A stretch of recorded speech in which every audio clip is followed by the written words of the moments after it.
Welcome to another episode of the Real Estate Junkies. I'm Nick Zigage, bringing you awesome, super awesome information on real estate issues. Today we're talking about something that you, or almost you, might have been at some point of time, or are going to be at some point of time, and that is being a buyer of a real estate property. So, what do you need to do to buy a property successfully? How to prepare, not the transaction, but how to get in that swing of the mood. And to help us understand that process better and to help you be a better buyer, today with me in the studio, my friend, Mike Vashani. Mikey, how are you doing? Very good, very good. And I gotta say, I am a real estate junkie. I've always been a real estate junkie. So please, ask away. All right. So we love our job, obviously, but the fact is that there is no better satisfaction than having a client get to understand the process And it's a process. and then work that process together. So we got a person that is either living in a home that they already own, or they are renting and they are deciding to make that step in owning property. So where should their level of confidence be? Where should they be in their lives? How should they prepare themselves for that big thing? And obviously there's two tracks here. What would you think? You know, I think the first thing to understand is the buyer of a property is a very emotional process. Yes. It's the biggest purchase they ever had in their life. There's nothing that compares to it. And the second thing is are they a first-time buyer, or are they a third or fourth, or what they call a move-up buyer? Right. Big difference in the emotions. Let's focus on the first-time buyer. I think this probably affects most of the people who have never bought before. Right. A first-time buyer, they think they know everything about what they want in a house. They come in, I want a 4-bedroom house, I want 2,000 square feet, I want in this city, but they're lost. The first thing you have to think about is sitting down with the client and saying, okay, tell me what your dreams are. They explain what the dreams are. Tell me what you're qualified for. And most of the time they say, what does that mean? Yeah. So first steps is... I was just about to turn you back. First thing is, get them into your office, sit down, and let them talk. Yeah. If you're the buyer, talk. Tell me what you want. Tell me what you feel comfortable with on a monthly payment, what you can afford. And then I'll talk to you about the next steps, financing. So what do you want? Tell me what you're comfortable with. And then I will talk to you about getting qualified for a loan. Yep. And then what you could really get once you're qualified. Right. Because when you initially start, you have a big view of, oh, I want to be in Monrovia, Duarte, Pasadena. I would love to be in these cities. But they say, but I can afford $1,200 a month. What does that really mean? The other thing is types of properties they want. Do they want a house? Do they want a condo? Why are they buying a house? Right. Do they got a bigger family, a smaller family, kids in the future? How important is the yard, the schools? Where's their job at? These are a bunch of questions that I'll ask them. Yes. Verbally. You could put in a questionnaire, but you can ask them verbally. But in my opinion, it's really critical to get this conversation going on the most friendly, most open way, because a lot of people, you know, we talked in one of the previous episodes about a personality and clicking. Yeah. You know, if you don't create a relationship with your agent, you're not going to disclose what you need and want. You might kind of be off, and the agent will be off with you because they don't have a crystal ball. Yep. So getting to understand all those must-haves versus all those wishful things that you would have in a house.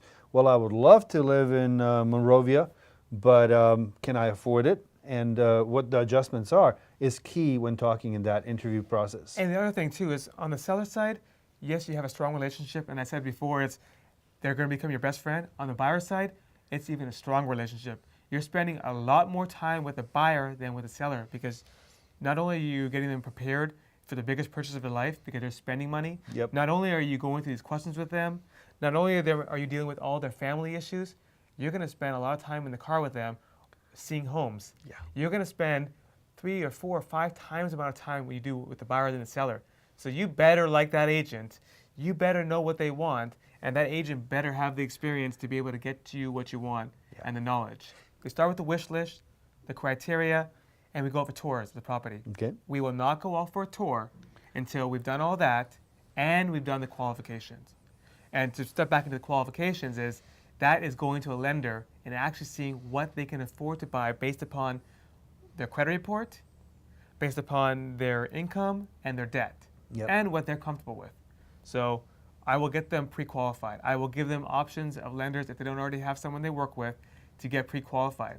Pre-qualified, and there's two types of That's what question. Did you want me to go into that? No, you're reading my mind. I was just about to say, like, okay, explain the difference between. Yeah. All right. Well, first of all, what that means is there's two different levels. One is the lender's going to say, okay, tell me what you want and what your income is. Tell me everything verbally, and I'll give you a pre-qualification letter based upon everything you said verbally. And the letter will say is, you know, Nick, you're qualified for not the type of house, but the value of the house. Right. You're qualified for a house at $500,000 at 4.5% with 20% down. And when I mean down, that means how much cash you have to put towards the value of the house before closing costs. The second thing is a pre-approval, and that's what you really need. The pre-approval is when they actually review your qualifications. You do a full application, and that's another whole story. It's a big 3 or 4 to 8 page form of everything about your finances, a financial statement, your actual pay stubs, your tax returns. Right. I mean, you go into details, and they actually check all that and verify that's all true, and then give you a kind of a stronger approval letter. When you make offers on a property, and we'll talk later on about that, that is important. You need the pre-approval letter, you need the bank statements, and there's a lot more in that. Yeah. I don't think you want to go into all that today. But generally the thing that most of the buyers that I run into is, oh, you know, we got pre-qualified. Well, you know, I need you pre-approved. You know, what's the difference? They call their banker up and they give them a letter. Right, and that letter, then I have to call the banker because they think they got everything they need. Then the banker calls them because they trust the banker on the financial side and so on. So we get that going in that direction. But the key is that after that, you got a check in your pocket and you can go shopping. Yeah. Pretty much. And going shopping is the next whole thing. All right. When we actually go out to see properties, you know, every realtor does things differently, but I believe that we need feedback.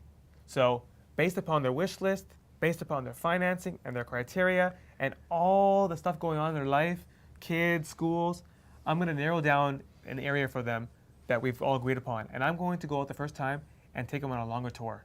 Okay. Some people will take you to see the exact properties you want to see. I don't believe that. I think you need to see the market. Right. I'll take them out. I'll need 3 to 4 hours the first day.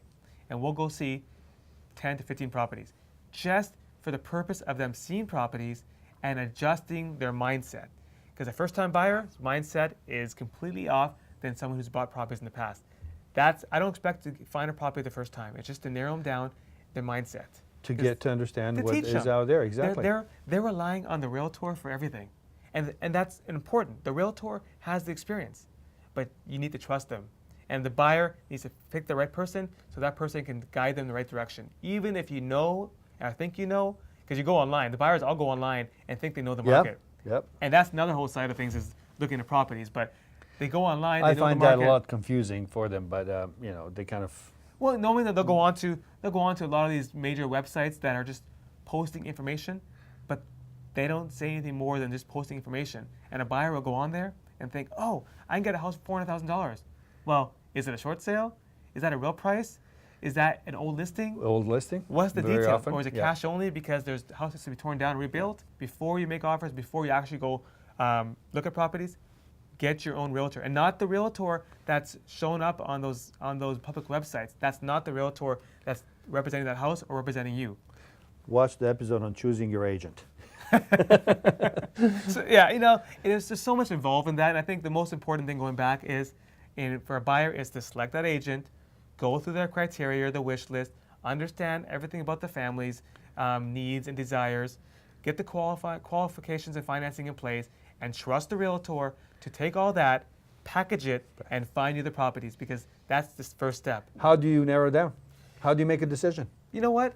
Once the buyer goes out there and looks at a lot of properties, you will know right away what their mindset is. Yeah. Initially, it's, oh, this house needs too much work. Right. Oh, this is red, this is green, this is yellow. After going out for a while, you get to understand what their needs are, and the buyer understands that, hey, I'm going to have to make some choices and decisions in picking my property. And I may have this wish list and this criteria, but I also have this price when I can afford. And you're going to have to adjust your criteria and wish list to fit that price. If you have unlimited budget, Even More then, power to you. And even then, you might not need to, Right. because guess what? It's very hard to find that perfect house. Yeah. It may not be. It may be adjustable to fit what you need by just talking about some of the basics, like, hey, it has a red wall. Yeah. I can't stand red. Well, guess what? I got a handyman for you. And for $50, $100, $200, $500, that's problems fixed. Yeah. There's ways to solve problems. And that's the hard part for a buyer. The first time out, they may not see that. Second time out, they start to see it. Third time out, they're starting to understand the market. Yep. And later on, we'll talk about making offers. And sometimes it takes a while for your offer to stick. And so it's not always the first house you want. It's also the house that fits your criteria and is available to what you can afford. Yeah. So right between that point where they're seeing and getting closer to understanding that, what, you know, the house that they want, and actually at that moment when they're going to make a decision to make an offer on one, and that point of actually opening escrow, that is where the fine line of what their needs are and what their wishful thinking is. Right. And that really determines when the offer is going to be made. Yes. Because when they understand at that moment that the house has everything that they need, that there are certain things that can be easily adjusted to fit their needs, Right. and when they can determine that everything that is in access can be changed or just could fit in, Right. that is the time when they can understand that that house can fit them. And you know what? You'll be surprised. It's a scary process, but the buyer will know that house fits for them. Right. Even though it doesn't fit the perfect criteria, they start understanding. Either the husband, the wife, the kid, whoever's involved in the transaction will find something they like about the house. A lot of times, I mean, I have stories and stories of times where they've completely bought a house that's not even close to what they wanted. But when I interviewed They saw it. I saw some things they were saying that they had no idea they wanted. So I wanted to show them some other opportunities. Yes. They were totally against seeing it. They walked in that house and they said, this is it. It didn't have the yard, it didn't have the size, it didn't have the criteria. In fact, every criteria was different, but they loved the house. And we got it done. I like that. I had a client that was looking for all these things in a house, and they bought it because of the yard. Yep. The house was total mismatch. The house was not what they wanted, but it was walking distance to their favorite beer But you store. know, when they see it, they know it's there. So it's open book. It is. Thank you, man. No problem. Thank you so much. I appreciate it. I hope that if you're a buyer, or if you're going to ever be a buyer, that this was educational and that it helped you figure out the process. So when you are in that prep mode, that you get all the things right. And don't forget, you really don't know what you like until you see it. Until next time, for Real Estate Junkies, this is Nick Zigich.